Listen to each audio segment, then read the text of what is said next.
পুড়ে যাওয়া আটার ডো দিয়েও যে এতটা মজার নাস্তা তৈরি করা যায়, এই ভিডিওটি না দেখলে বুঝতে পারবেন না। অবশ্যই ভিডিওটি দেখবেন এবং সাথে থাকবেন। আসসালামু আলাইকুম প্রিয় ভিউয়ার্স, সবাই কেমন আছেন? আশা করি যে যেখান থেকে দেখছেন সবাই ভালো আছেন। তো আমি ডোটার থেকে পোড়া অংশগুলো ভালোভাবে বেছে ফেলে দিয়ে ডোটাকে ভালো করে ময়ান করে নিয়েছি। তার সাথে একটু সয়াবিন তেল অ্যাড করে নিয়ে ছোট ছোট বল আকারে তৈরি করে তার মধ্যে আঙুল দিয়ে ট্যাপ করে একটু গর্ত করে নিয়েছি, দেখতে সুন্দর লাগছে। তারপর আমি একটা কড়াইতে পানি দিয়ে গরম করে নিয়েছি, তাই ফুটন্ত গরম পানিতে সব বলগুলো দিয়ে দিয়েছি এক এক করে। তারপর এগুলোকে কিছু সময় ফুটিয়ে নিয়েছি। ফুটিয়ে নেওয়ার পর যখন এগুলো সিদ্ধ হয়ে এসেছে ছেঁকে নিয়েছি।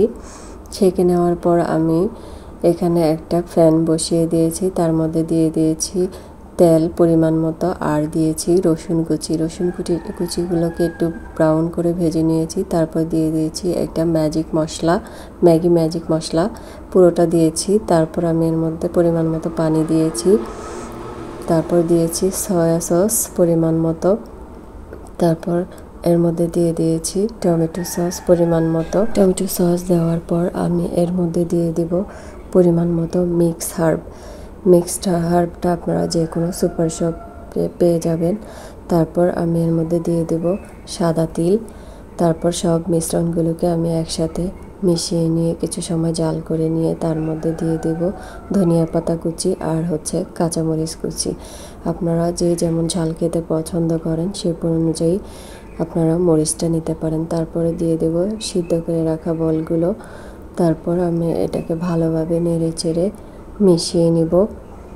মিশিয়ে নেওয়ার পর ভালোভাবে মিক্স হয়ে গেলে দেখেন এটার কালারটা কতটা দারুণ আসছে আর দেখতেও কত সুন্দর লাগছে। দেখতে যেমন সুন্দর লাগছে তেমন খেতেও হবে খুবই মজার, আর ছোট বড় সবাই এটা খেতে খুব পছন্দ করবে।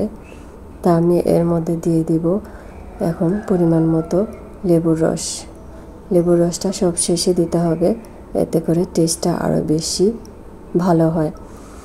তো যারা ভিডিওটি দেখছিলেন এতক্ষণ, ভালো লাগলে অবশ্যই লাইক ফলো দিয়ে পাশে থাকতে ভুলবেন না। এই তো রেডি হয়ে গেল মজার নাস্তা, যেটা খেতে একদমই পাস্তা থেকেও কম নয়। ধন্যবাদ সবাইকে। আল্লাহ হাফেজ।